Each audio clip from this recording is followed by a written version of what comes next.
What's going on, y'all? Welcome back to Kid Taj, and every week we do a video about the top 5 players from a given draft class.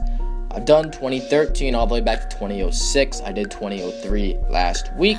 This week it's time for 2014. I'm kind of going random now, but I think I'm going to do 2015 next week because I'm doing newer, more relevant, more significant draft classes. 2004 and 2005 just didn't seem very significant to me or relevant to me, so I want to get to the good stuff. I did 2003 because we all know how stacked that one was.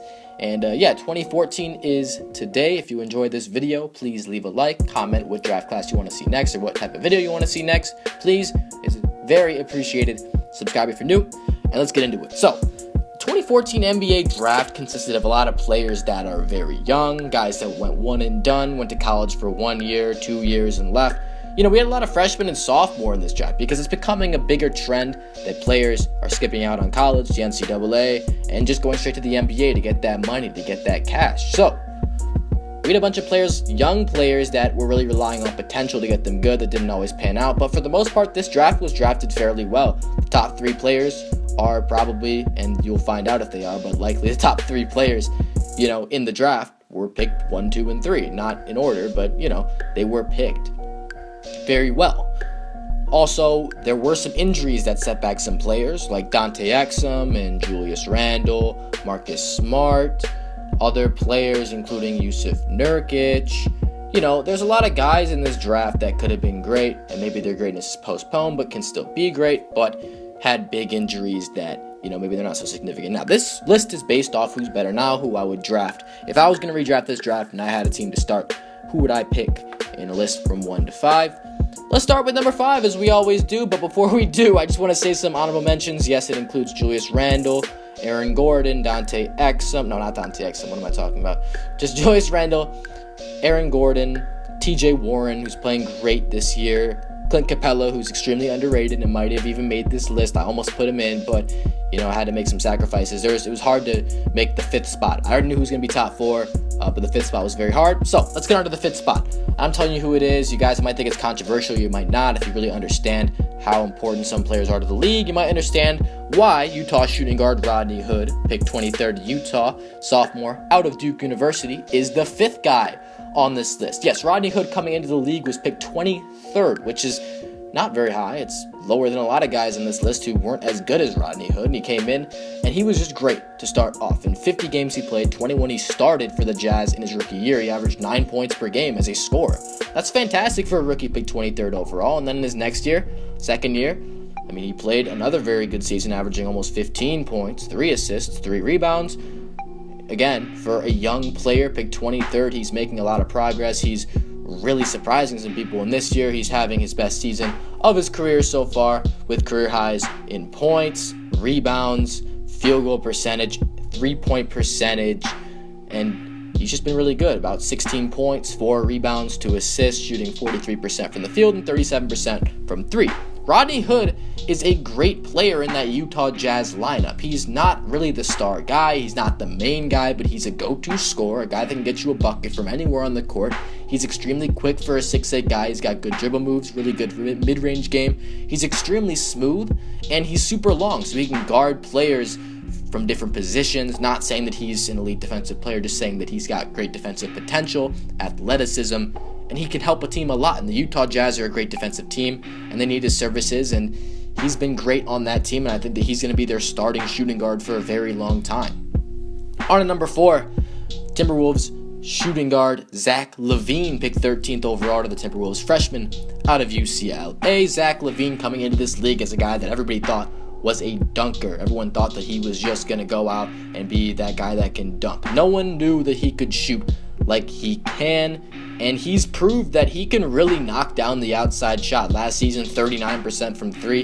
This season, it's dropped a little bit down to 37, but he's taking way more than he took last year, and that's probably why.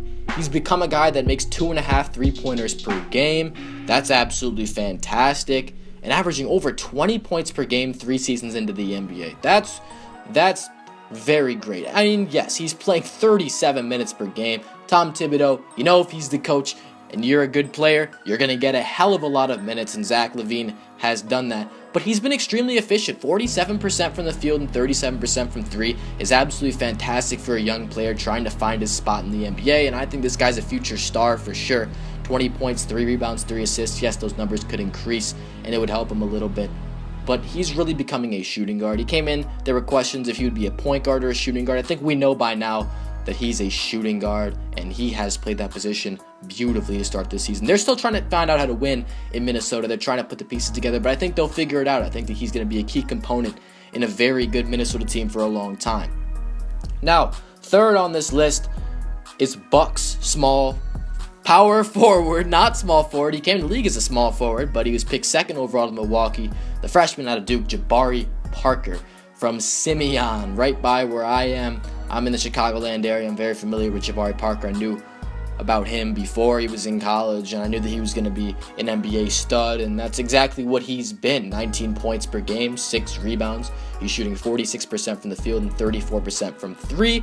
He's just been a great player for the Milwaukee Bucks, and the Bucks have been better this year than people anticipated, a large part because of Jabari Parker. He's a guy that can do a lot for you.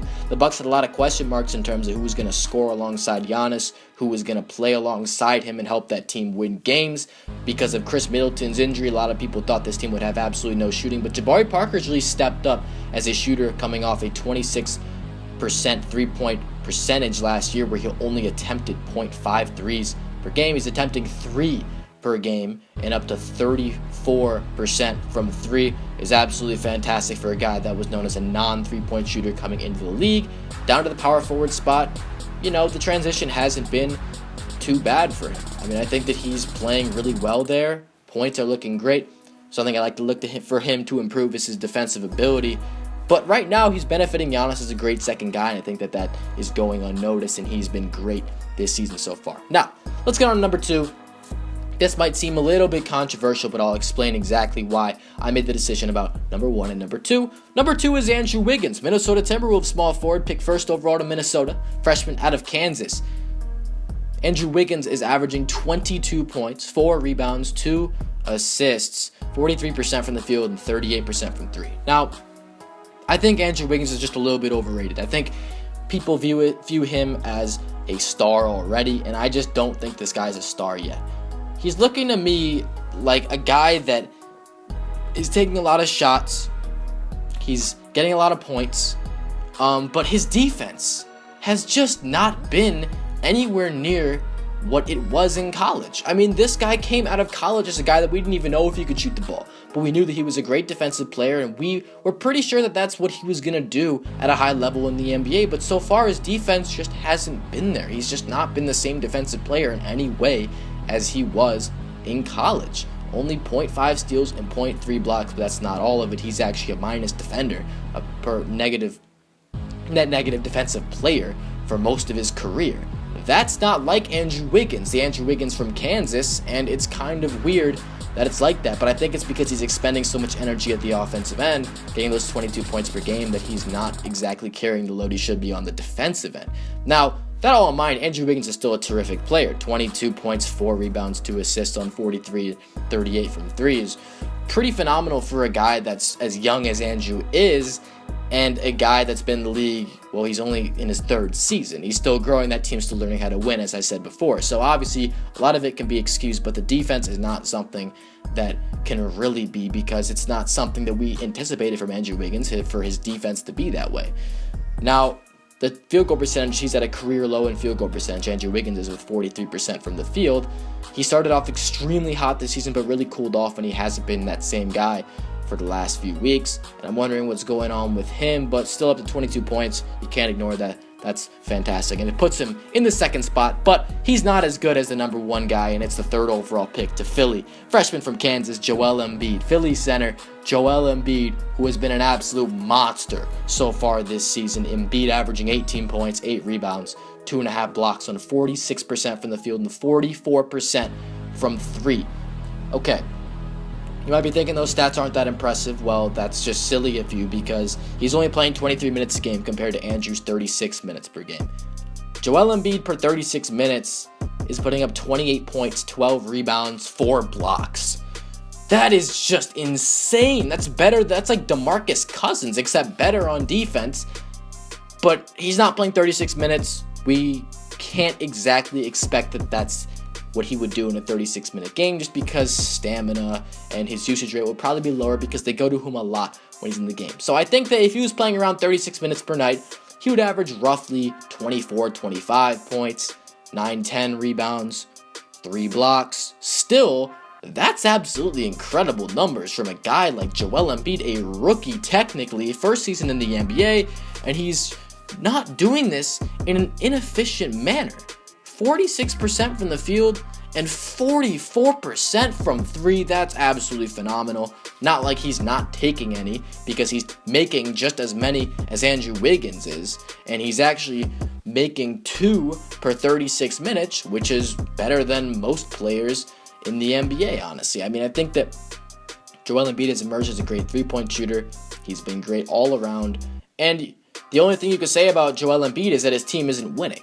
Well, he's on the Sixers. He doesn't have a lot of help, and a reason I can put him ahead of Andrew Wiggins is because I'm sure that Andrew Wiggins has a hell of a lot more help than Joel Embiid does. You can't be blaming Joel Embiid for the Sixers' problems. I don't understand any argument, how you could formulate any argument to say that Andrew Wiggins has been better or is better right now than Joel Embiid. I don't get it. Because we know Andrew Wiggins is athletic, we know he can score the ball well, but Joel Embiid is literally a defensive anchor. He would lead the league in blocks if he played 36 minutes. He would be top 5 in scoring if he played 36 minutes. Andrew Wiggins plays 36 minutes. And Joel Embiid's stats absolutely kill Andrew Wiggins' stats. They do. I think he's a more valuable player. Defensive centers that can do it all on offense. He's literally a two-way superstar center right now. I think I said in my centers video that he's the second best center in the NBA already. I genuinely think that. I just don't think he has the help around him for him to, be that dominant force that wins games. And when he does get that help around him, when Ben Simmons comes back, I think this team will be better, and we'll get to see how great Joel Embiid is. I think Joel Embiid could qualify for an all-star spot this year. I really do, because I think he's been better than Hassan Whiteside this year, as I said. I know Hassan's had a great year, but they're kind of in the same situation. They don't have a lot of help, and they're not getting a lot of wins. Joel Embiid has better stats than Hassan Whiteside this year, and he's just a better... his defensive numbers, I'm not going to say he's a better defender than Whiteside, because I don't think that's true, but on offense, he's been great. He's got the post game, he's got the mid-range game, three-point game, and he's extremely athletic around the rim, 7'1". He's absolutely insane. Oh my goodness. 2015 draft video coming next week, I believe, but Joel Embiid, man, he is a great player, and I think that this list is pretty clean. Maybe the Rodney Hood pick is something that we could debate about. If you have anything in the comments, if you disagree with me, please respectfully battle me in the comments section, because it's basketball, man. You don't have to get all mad about this shit. This is, a game that we love so much, and we're allowed to have our different opinions. If you have a different opinion than me, please let it be shared in the comment section, and we can definitely talk it out. I stated my claims in the video. If you enjoyed, please like, comment, subscribe, and I'm out. Thanks for watching, y'all. Peace.